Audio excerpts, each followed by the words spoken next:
अपनी सबसे पहली खबर की बात करेंगे तो वो एचएएल की तरफ से निकलकर सामने आ रही है। एचएएल की नई facility main airframe fatigue test facility का इनॉग्रेशन हुआ है। इसके माध्यम से लाइट कॉम्बैट एयरक्राफ्ट या तेजस MK1 के फटीग टेस्ट अब आगे किए जाएंगे। कहा जा रहा है कि इनका जो टेस्ट है वो 8 से लेकर 9 सालों तक चलता रहेगा। MAFT फैसिलिटी में एयरवर्दीनेस के लिए, तेजस की एयरवर्दीनेस के लिए सर्टिफिकेट प्राप्त करने के लिए टेस्ट होते रहते हैं। ये जो फैसिलिटी है इसके द्वारा तेजस का जितना लाइफ साइकिल डिसाइड किया गया है उससे 4 गुना ज्यादा तक तेजस को परफॉर्म करना पड़ेगा और ये जो परफॉर्मेंस है वो इसी टेस्ट फैसिलिटी में चेक की जाएगी और तभी जाके उसको एयरवर्दीनेस सर्टिफिकेट दिया जाएगा।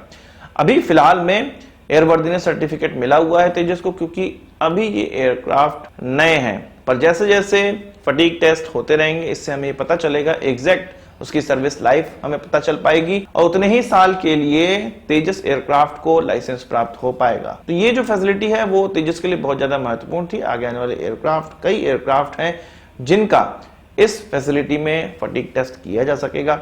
भारत अब इस चीज में आत्मनिर्भर बन चुका है। बात करते हैं राफेल के मरीन वेरिएंट का, राफेल M का। आपको पता है कि फ्रांस और अमेरिका के द्वारा, दोनों ही देशों के द्वारा भारत के दूसरे एयरक्राफ्ट कैरियर के लिए एयरक्राफ्ट सामने रखे गए, जिसमें कि फ्रांस का राफेल M और अमेरिका का सुपर हॉर्नेट सामने है। दोनों ही एयरक्राफ्ट रिस्पेक्टिव देश के नेवी के द्वारा बहुत ज्यादा संख्या में इस्तेमाल किया जाता है और काफी अच्छे परफॉर्मेंस हैं। दोनों ही फ्रंट रनर कहे जा रहे हैं नेवल एयरक्राफ्ट के मामले में। जहां राफेल की टेस्टिंग हमारे एयरक्राफ्ट कैरियर से हो चुकी है, वहीं अमेरिका अपने super hornet, 2 super hornet Bharat भेज रहा है इसकी टेस्टिंग करने के लिए ताकि नेवी इससे भी आश्वस्त हो जाए। वहीं जब ये खबर निकल कर आई तो फ्रांस अब ये सोचने लगा है कि भारत को अपना इस्तेमाल किया हुआ सेकेंड हैंड एयरक्राफ्ट, 4 एयरक्राफ्ट बेच दिया जाए कम दाम पर, ताकि भारत इस एयरक्राफ्ट को उड़ा कर देखे, इसको इस्तेमाल कर देखे और ज्यादा आकर्षित हो जाए फ्रांस की इस एयरक्राफ्ट की तरफ।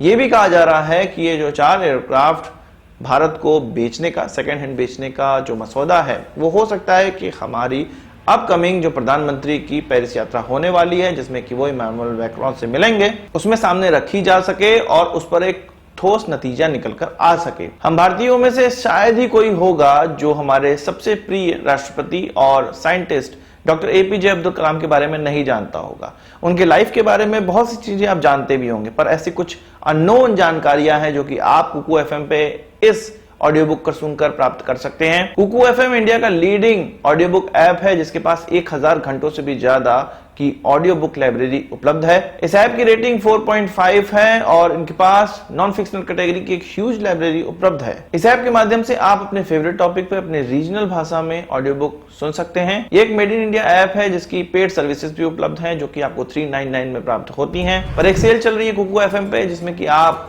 अप्रैल 50 कोड का इस्तेमाल करेंगे तो आपको ये सर्विसेज 199 में प्राप्त हो जाएंगी और जो ये ऑफर है वो 27 अप्रैल 2022 से लेके 1 मई 2022 तक वैलिड है। तो इंतजार किस बात का, डिस्क्रिप्शन में दिए गए लिंक से अभी इस ऐप को डाउनलोड करिए और अपने फेवरेट टॉपिक पर अपनी रीजनल भाषा में ऑडियो बुक या बुक समरी सुनना स्टार्ट करिए। अब बात कर लेते हैं भारत के एक ऐसे प्रोजेक्ट की जिसका नाम टॉर्पीडो लॉन्च क्रूज मिसाइल है।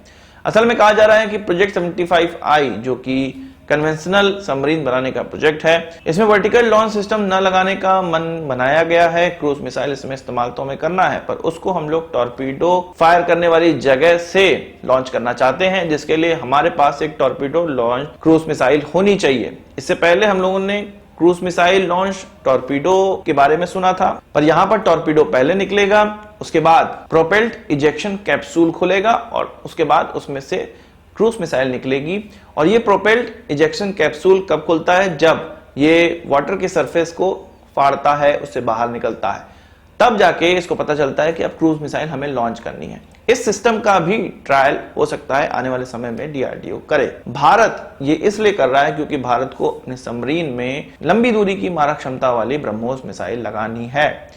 जो इससे पहले ट्रायल किया गया था सबमरीन से, ब्रह्मोस नहीं ट्रायल किया गया था, एक अंडर वाटर पॉन्टून से ट्रायल किया गया था।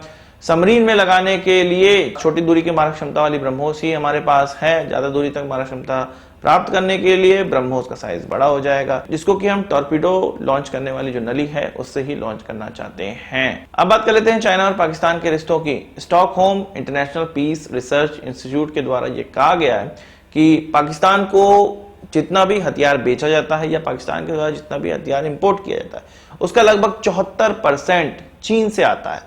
यानी कि उनका 2/3 जो हथियारों का खेप है वो चीन से पहुंचाया जाता है और चीन के एक्सपोर्ट का लगभग 47% भाग पाकिस्तान की तरफ जाता है। यानी कि चीन जितना एक्सपोर्ट करता है हथियारों का उसका आधा भाग पाकिस्तान की तरफ चला जाता है। तो इस चीज पर चीन के अखबारों में कई लेख लिखे गए। उनके जानकारों का यह कहना है कि भारत को इससे कोई आपत्ति नहीं होनी चाहिए। जिस प्रकार से भारत रशिया से, यूएस से या फ्रांस किसी से भी हथियार खरीदे, पाकिस्तान भी फ्री है, चाहे वो चीन से खरीदे या किसी और देश से खरीदे। इसी इंडिपेंडेंस की वजह से वो चाइना से इतने हथियार खरीद रहे हैं। जो मेनली चाइना के द्वारा पाकिस्तान को हथियार बेचे जाते हैं वो JF-17, इसके अलावा J-10 एयरक्राफ्ट, इसके अलावा मेन बैटल टैंक और आर्मर कैरियर व्हीकल, ऐसे बहुत से हथियार हैं जो कि चीन के द्वारा पाकिस्तान को बेचे जाते हैं। तभी तो जाके इतना हथियार उनके पास पहुंच रहा है। अब पैसे उसके लिए वो कैसे पे करते हैं इसका नहीं पता, पर भीख मांगना और अपने देश को गिरवी रखना इनमें से प्रमुख सोर्स है। खैर वो बात अलग है। अगर चीन इसको इसी तरह से देखता है तो अच्छा हुआ कि हम फिलीपींस को ब्रह्मोस ट्रांसफर कर रहे हैं, वियतनाम को भी जल्द ही हम ब्रह्मोस ट्रांसफर करेंगे, और भी साउथ ईस्ट एशिया के ऐसे देश हैं जिनका चीन से झड़प चलती है तो उनको भी हम आगे चल के ब्रह्मोस ट्रांसफर करेंगे। बात करते हैं यूक्रेन और रशिया के युद्ध और उससे जुड़ी न्यूज की। कहा जा रहा है कि बुल्गारिया और पोलैंड को रशिया ने गैस देने से मना कर दिया है। पोलैंड ने इस न्यूज की कंफर्मेशन की है और ये कहा है कि रशिया को इसके लिए ऑलरेडी पेमेंट किया गया है, फिर भी उन्होंने गैस की आपूर्ति है उसको रोक दिया है। क्यों रोक दिया है? क्योंकि आगे की गैस के लिए जो एडवांस पेमेंट पोलैंड के द्वारा रशिया को करना है उसमें रशिया ये कह रहा है कि हमको रूबल में पेमेंट करो, हमें किसी और चीज में पेमेंट नहीं चाहिए। पोलैंड इस चीज के लिए एग्री नहीं था, इसलिए उनकी गैस को रोक दिया गया है। यूरोप क्या रशिया को ब्लैकमेल करेगा कि हम तुम्हारे गैस नहीं खरीदेंगे, तुम्हारा तेल नहीं खरीदेंगे? रशिया खुद पूरे यूरोप को ब्लैकमेल करना स्टार्ट कर चुका है। आज की इस वीडियो के लिए बस इतना ही। आशा करता हूं वीडियो पसंद आई होगी, आप इसको एक बड़ा थम्स अप जरूर देंगे। इस वीडियो से मुझे सवाल चाहो कमेंट बॉक्स में जरूर लाइएगा और यदि आपने हमारे चैनल सब्सक्राइब नहीं किया उसे भी कर लीजिएगा क्योंकि हम इस प्रकार की वीडियो लाते रहते हैं। नमस्कार, थैंक यू, जय हिंद।